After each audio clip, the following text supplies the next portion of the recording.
Hi everyone, it's Darren here, the Very CreatiVegan, and I'm back home in Glastonbury after spending the weekend in Nottingham at the amazing vegan Campout. And what an amazing time. This video I'm going to show you pictures and video that I took at the event, but the main purpose of this video is just to really give you a general review of what I thought of the whole event, talk about who was there, the people that I met, and to show you what it was like. For those of you who did go, I've seen so many posts on social media, people absolutely loving it. And this is only the 4th year that Vegan Campout has been going, and I must admit I only heard about it maybe 4 or 5 months ago, knew that it was on, didn't know that it was there, actually didn't know that it was held every year. Only 4 years ago they had 400 people attend. I think they had like a couple of thousand people in 2017. It got a bit bigger in 2018, but this year they had 7,500 people attend the event, and it was over 2 days. And I live in Glastonbury, so it was quite a drive for me. And I went onto a Facebook group called Vegan Lonelies because I was going up on my own and I wanted to meet new people to go up there with. I actually wanted to give 2 people a lift because it was such a long way, so I met 2 new friends in Bath. I drove them up there, we had a good old chat about why we were vegans, food we liked, what food we didn't like, and so it was really nice to meet 2 new people that I'd never met before, give them a lift all the way up there. You know, they went and enjoyed the weekend, and then we met a few times over the weekend, and then we drove back all the way down. And it was like events like this that brings people like us together that we never would have met elsewhere. And thankfully the sun shone for most of the weekend. I think there was a downpour on Saturday for about 20 minutes. It was really nice conditions, it was a bit windy, and it was beautiful. The light was beautiful. You'll see from some of the photographs that I've taken that really was a great place to be. And what I liked about it most was the amount of amazing speakers that they had attend, and I managed to watch some of my favourite vegan heroes. Avant-Garde Vegan was there, Gaz Oakley, who I absolutely love his food channel. James Aspey literally lifted the roof off on Saturday night with the speech that he gave. To make more noise than a crowd of people this large has ever made in history. Do you think we can do that? Do you think we can do that? Louder. Do you think we can break a world record tonight? And Matt Pritchard, Dirty Vegan, you may have seen him on BBC television. He was there. Make some noise and give a very warm welcome to Matt Pritchard!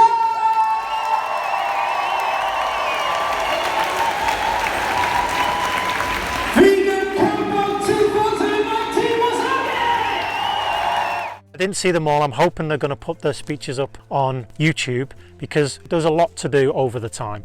And luckily in 2020, the event is going to be over 3 days, not just 2 days. Tickets are on sale now. Look, I don't work for the organisers, but I'm just telling anyone who's interested that I think there's a reduction on the tickets. If you buy them now, you get £10 off. I don't know how long that is, don't quote me on it, but anyway, that's putting it out there. But for me, what I enjoyed the most were the speeches. The food was amazing. They must have had about 15 to 20 stalls there. I had the vegan sushi, which I love vegan sushi so much. So the pros, they were the pros. The food was great, the speeches were great, the atmosphere was great. What were the cons? To be honest, I used to love camping out when I was a teenager and a young boy, but I'm getting on in years now, folks. I'm not as young as I used to be, and so it's just cold at night. I'd prefer to get a camper van and be a little further from the ground, because on the 2 evenings they had some hardcore dubstep and drum and bass playing from the main stage, and it didn't matter. There was a quiet zone in the middle of the camp, but it didn't matter where you were going to hear that main stage until 1:30 or 2 in the morning, because literally the ground was reverberating.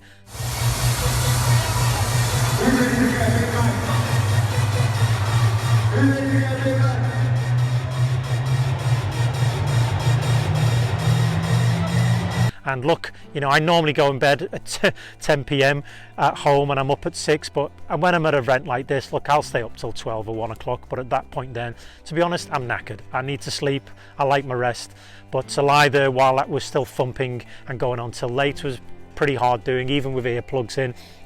Cuddled up in my sleeping bag, it was hard, to get a decent night's sleep. So it's not one of the reasons a lot of people go. I know a lot of people want to go there, they want to stay up, they want to have fun, but also, there's people like me, there's families with children, And so let's cater to all tastes, I get it, but it'd be, you know, I'd like next year maybe if some of the music events in one of the evenings, it's more acoustic, you know, or it's like it's nostalgia, or it's some chilled sounds that goes on to about 1 o'clock, not 2 in the morning. That would be preferred for me, but I'm probably going to hire a camper van next time and be a bit further from the ground because it'd be cozier, be warmer, and it'll be more soundproof. So that's just me personally.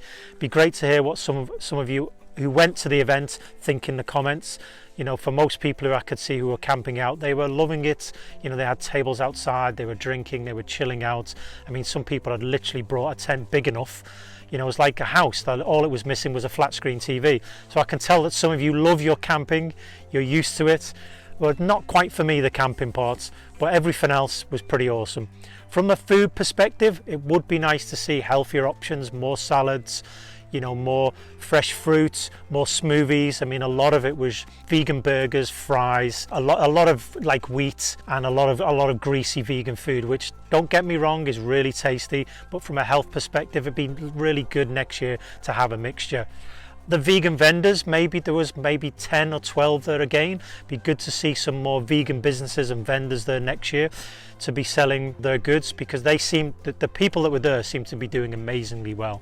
And there are some of my vegan clients that I know that I've already said to them, look, I really recommend you go next year, because it's a, you know, you've got 7,000 vegans in a field who want vegan products, want to buy vegan apparel, want to buy beauty products, or want to buy food, want to buy other items. So I think from that perspective as well, I think it's an amazing opportunity. The mind and body tent, and people were loving it. You know, people were really into it. People were right out almost to the path on the grass, and people were loving it. The main thing, folks, is wow, to have that many vegans at an event in the UK celebrating veganism, celebrating conscious living, celebrating animal welfare, celebrating peace and love for all. I mean, which is an amazing thing. So I was glad to be a part of it. I'll be excited to go next year. Love to hear what all of you think. I hope you enjoy the short video that's going to follow. It's me on the ground again, talking a bit more about the event, showing some videos that I took, showing some photographs. And look, I went there to enjoy myself. So the footage that's on this was just mainly stuff that I just felt at the time to film, to create this short YouTube video for you to enjoy who went, to see if you can spot yourself there, see where your tent is. But for those of you who couldn't make it and who are really excited to go next time, I hope you enjoy this video. It gives you a sense and a feel of what the event's like. So here we go. Here's my vegan Campout 2019 YouTube review. Hope you enjoy it. Thanks for watching this short intro, and I'll see you in one of my next videos soon. The Game Changers is out in a week or two. I'm going to do a review of that, and there are more exciting things to come this month that I'm going to be talking to you all about. So keep watching, please share and subscribe. Every one of you means something to me, and I hope you get some enjoyment out of these videos. So it's over and out for me now, and this is the official hoodie of the vegan Campout. It's going to go funny with the light there because I adjusted it, that I bought when I was at the event. So here we go. I'll show you the back if I can. That's it there. So bye for now from me and Vegan Campout.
Hi everyone, Darren here, the Very Creative Vegan, and I am at Vegan Campout in the UK, in Nottingham. It's the end of August and the sun is still shining. It's Saturday and it's an amazing event. There's about 7,000 vegans here in various guises. People here on business, but mainly people are here to have fun, as you can see around me. Many tents. There's food stalls over there, there's the main hall, there's speakers here. And this is the second day. I arrived yesterday after a long 5-hour drive from Glastonbury, and I met 2 new friends that I hadn't met before, 2 vegans that I picked up in Bath on the way, and we had a great journey here, and I'm very excited to be here. I'm looking forward to seeing some more of my vegan heroes this afternoon. Gaz Oakley, avant-garde cooking. So I watched this video and it's a speech by Gary Yourofsky. It's about an hour. Shout out to Gary Yourofsky.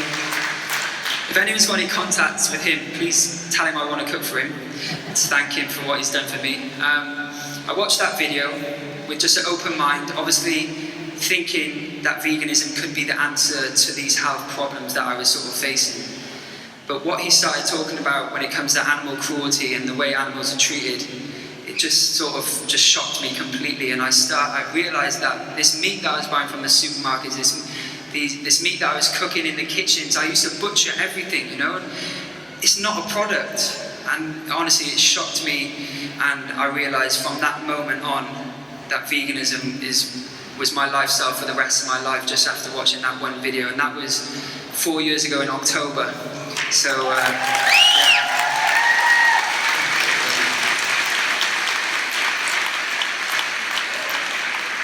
I have some notes,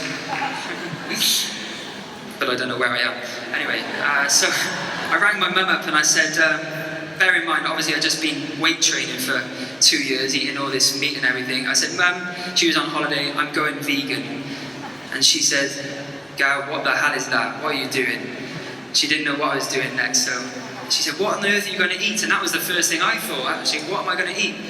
So I went to Sainsbury's and I looked around and I just picked up everything I could find with a little vegan stamp on it, and just loads of fruits and vegetables that I probably was sort of lacking in so much, having eaten all this meal prep and this high calorie diet. And that first meal that I made was just some homemade falafel and salad and some sweet potato. Was the most vibrant, tasty, amazing meal that I had in the whole 2 years of, you know, this weight training meal plan. So I knew that I wasn't going to miss out on any food. So I instantly started experimenting in the kitchen, and all those skills that I had learned in the professional kitchens were coming into play. And I was like, oh, I don't need meat, but I can use a bit of this, a bit of miso paste to bring out that really meaty flavour for this. And I was taking these meals to work, and where I'd usually go into work, like having just gone vegan, because I guess most of you guys that here are vegan, the first time you go vegan, all you want to do is tell people to go vegan. And you're like, I was trying to say the things that Gary Yourofsky said, but I'm not, as you can probably tell, I'm not the best speaker. So I was trying to do it, but I was stumbling over my words. I was getting a bit agitated. I was trying to be a bit, not argumentative, but because I'm not the best speaker, I was trying to just force it down, and they just put this brick wall up and not take any of it on board. But what I saw was when I was taking these lovely meals, they were smelling it a bit, oh, that doesn't look and smell that too bad. Give me a little try of that. And I'd be like, okay, you can have a little bit. I let them taste it, and they were sort of turning on to the idea of veganism then. So I knew then that this was my thing. I needed to use those professional cooking skills to make the best vegan food possible and encourage people to go vegan that way, because I'm not very good with the talking. So it's my big dream to open a restaurant, and you have to be in the right place mentally, financially, to open a restaurant. Having worked in restaurants, I know how tough it is. And I said on my YouTube channel, when I get to 1 million subscribers, so if you're not subscribed, you know what to do, that I will open my own restaurant. So that's the dream. I don't know where it's going to be. I'm taking notes from wherever I go around the world, and whoever sort of treats me the best, I'll open it. I'm joking. I want to feed as many people as I can. I think there's a real need for the type of restaurant I want to open. I think that often we can, particularly in London, there's some amazing restaurants, but often it's quite fast foody, and you can't, for example, take a family there for a special occasion or a date there and things like that. I want to bring back that classical dining to veganism. I want people to come to my restaurant, spend a couple of hours, have a glass of wine, have some fancy food. So that's the plan. That's the plan, and yeah, so please subscribe. My dad actually, obviously he cooks vegan all the time, and he cooked some vegan food for some customers of his at their offices, and he's so used to watching my videos. After finishing cooking for them, he said to them, "Oh, can you all make sure you subscribe to my YouTube channel?" All this stuff. I said, "Dad, you don't even have a YouTube channel. Why you don't need to say it when you finish cooking." Yeah.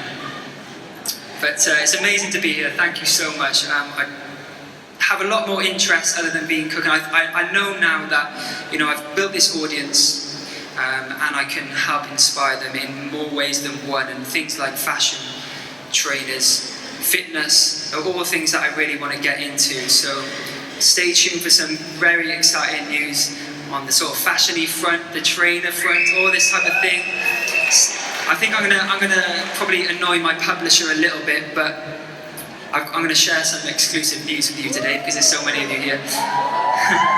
So my first 2 cookbooks, I'm really proud of those recipes, but they are quite long-winded, and they're not the most convenient recipes for the everyday person. There's a few in there, but if you're a really keen home cook, you will love those books. But veganism needs to be for everyone. It needs to be as accessible as possible. So recently on my YouTube channel, I've been posting what I call #Gaz's 15-minute meals. I've only just been able to say that in full, so yeah, I'm doing well. And the reaction to those 15-minute meals has been so good that I've decided to put together a cookbook full of, let me just say, the most amazing food that happens to be either made in just 15 minutes, simple recipes, one-pot meals, nice bakes, all these really delicious food that isn't going to take you 2 hours in the kitchen, and hopefully it's going to target an audience outside of the vegan community, and it gets more people eating less meat. So we need to do that, and that's the next book. Thank you. Thank you.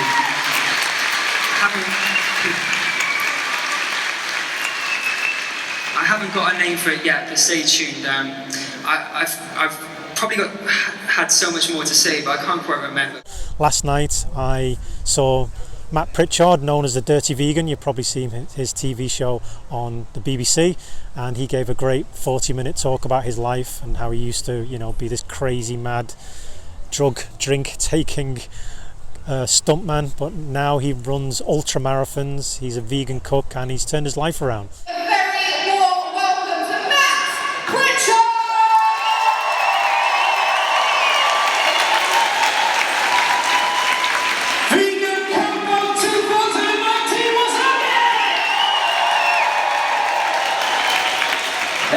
It's good to be here, man. It's good to be welcome. How are you all doing? You enjoying the Campout so far? Happy days, happy days. Well, I'm basically here to tell you my story of how I went from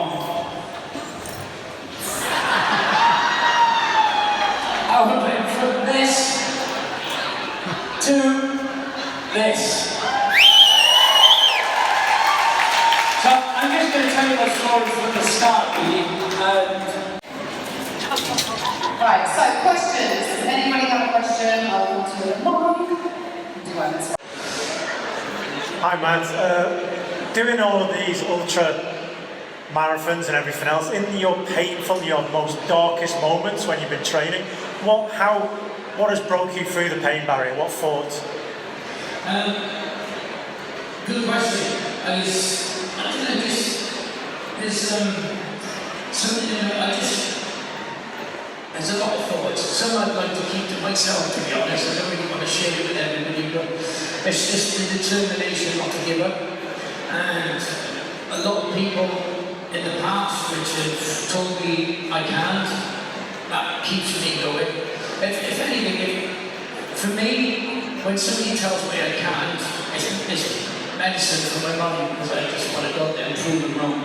And enjoying this event, not only is it good for me mentally, but those things come into my mind when I'm feeling really bad and I want to give up. I just keep going, and have those things ringing in my mind, Push. Thank you. And James Aspey was wandering around just speaking to the crowd yesterday. Really nice guy from Australia. I don't know if anybody have seen his YouTube channel. He's got millions of people that watch him. A real advocate for the movement, and just a really nice guy. You know, years ago he didn't speak for an entire year, 12 months without speaking to anybody, to basically protest against voiceless animals. And you know, he did that, and then he went on live TV that was viewed by tens of millions of people and spoke for the first time. So quite an heroic thing to do, and you know, he's here giving a talk this afternoon, so I'm looking forward to seeing that. He grabbed global attention in 2015 after completing a year-long vow of silence, speaking for the first time in a powerful TV interview seen by tens of millions of people. His first words were a plea to stop the enslavement and slaughter of animals. His speeches have reached tens of millions of people, and he now travels the world educating people and helping them to make the connection that our world will be a better place when we align our values of non-violence, peace and respect with our actions by going vegan. Vegan Campout 2019.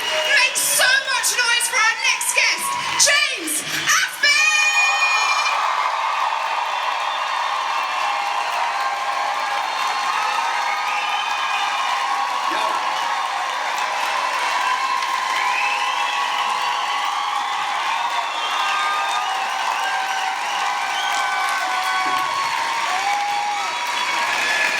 Thank you so much. Is that it? Is that many people? I thought there'd be more. I'm kidding. Amazing to see so many vegans in one room. Wow. The vibes are so high. Thank you all so much for that warm welcome. It's truly an honor to be able to come up here and speak in front of you all about something that we all know and agree is so extremely important. I've met so many incredible people already at this camp out, and each and every one of you is just filled with this special light, and you are all, in your own way, we are all paving the way for a more kind, more compassionate, less violent world, each and every one of us. So please give yourselves a massive round of applause for leading the way and for being a part of the vegan army. I can't believe how many people are in this room right now. It's actually ridiculous. Earthling Ed was here, and he gave an incredibly moving speech last night that must have lasted a good hour. The room was literally heaving. You couldn't, there was standing room only in the main stage behind me over there. I think you can see it behind me. Can you? Oh, it's the other way. There we go. There it is. So he was in the main stage here, and there must have been, I don't know, maybe 3,000 or 4,000 people in there, and he talked at length for about an hour. And you know, there was literally got a standing ovation at the end, and you know, it was very moving. You know, he's a man that talks a lot about statistics, about what's going on, you know, with animal cruelty and in the world, and he talked about how being here was amazing to see this many people, but to take the message away with us after we've enjoyed ourselves, take veganism out there into the world and live our truth, you know, live a healthier way of life, respect animals, which is what we're all doing, and take that message out there into the world. And that now the movement has got past this tipping point and things are really shifting, which is extremely exciting, where it really is growing exponentially. And so I would highly recommend anyone who wants to come to an event like this to put it in your diary for next year and come along, spread the word. It's really worth coming to. Hope you enjoyed this short video, bit of a news flash really on Vegan Campout. So this is the Very Creative Vegan, Darren, saying bye for now, and have a great weekend, and hopefully see you at one of these events in future. That being said, I guess the only other thing that would be a bit far in the future would be to say that, and it might sound a little counterintuitive to begin with, but I would say the day that vegan is no longer a necessary word, because The only time you'll need a word would be to describe the opposite. That's what I would hope to see.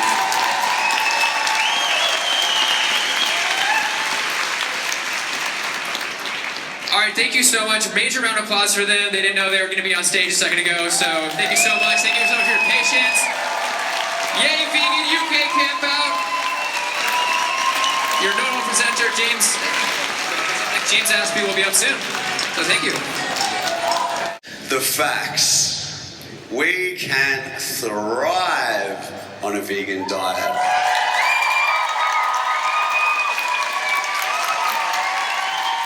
I hear a lot of thriving vegans right now.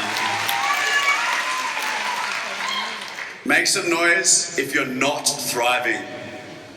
I didn't think so. Everybody thriving here? Beautiful. Everybody also very good looking, might I say. I've been looking around this camp. We're all looking good. We're all on the right diet, no doubt about it. We can thrive on a vegan diet. Anybody who can be vegan, therefore, because we can get every single essential nutrient that we need from plants. All the protein, all the calcium, all the omegas, all the iron, you name it, is found in plants. The only thing you need to supplement is B12, which is inexpensive and perfectly healthy, and the only reason why that's no longer found in a natural vegan diet, which is ideal for the human body, is because of the way we sanitize and process our foods these days. No problem, take a supplement. It's very, very simple. It takes this long. There you go, I would have taken it if I had my bottle in my hand. It's literally less than a second. That's all you need to do to make sure and be certain that you can thrive on a vegan diet. First of all, I'm seeing these people that we're talking to as victims. We are all victims of the brainwashing that has told us that we need to eat animals to be healthy, that animals don't matter, their suffering doesn't matter. As long as we get to eat what we like, they don't matter. There's so much conditioning that we are born into in our society. I see these people as brainwashed. Forgive them, for they know not what they do. Yeah, two other things that help me a lot. So I just try to help them. I see them, look, I understand you're confused. I hear you don't like vegans for whatever reason, but let's just talk about why that is. What do you think veganism is? We just think it's wrong to cause needless suffering and death upon animals. Do you disagree with that? Questioning people is very good. They come to their own conclusions. When we're talking to people about this sort of stuff, it also helps to remember, what kind of world do we want? We want a world where compassion for all beings is the norm, which means we need to walk the path of compassion to everybody. We need to show how it's done, even in the challenging situations. Another quote that helps me a lot by Dr. Martin Luther King: the means we use must be as pure as the ends we seek. You want a compassionate world? Model that behavior. Show how it's done. You're going to be the best people to do that. Starving every single day, while we could just redistribute a portion of that food to feed these hungry mouths, to save the animals, to waste far less land, to stop burning down the Amazon to create cleared land for cattle, and the list again goes on and on and on.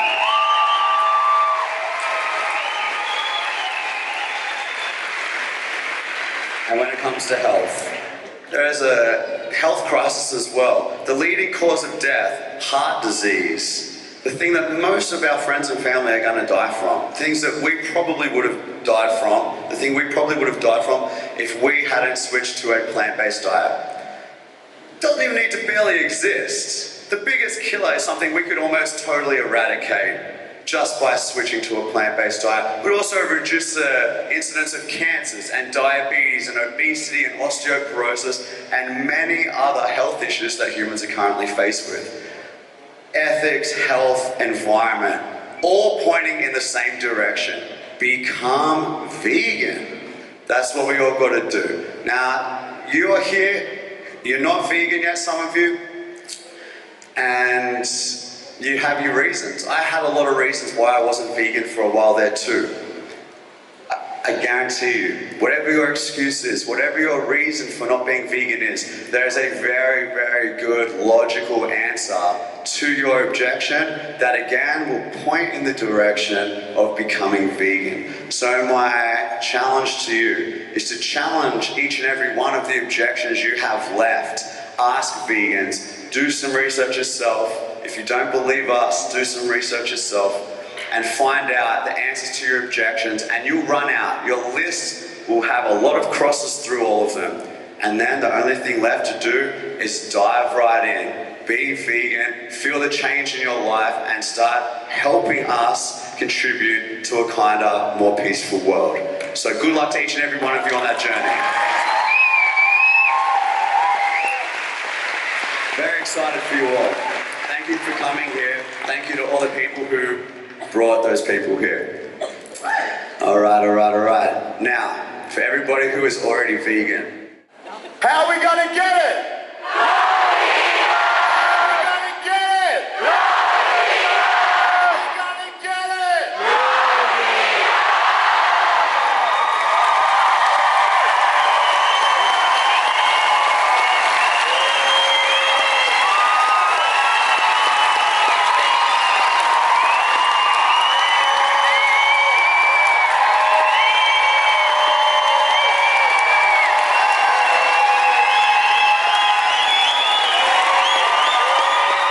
Peace out, everybody. Thank you so much.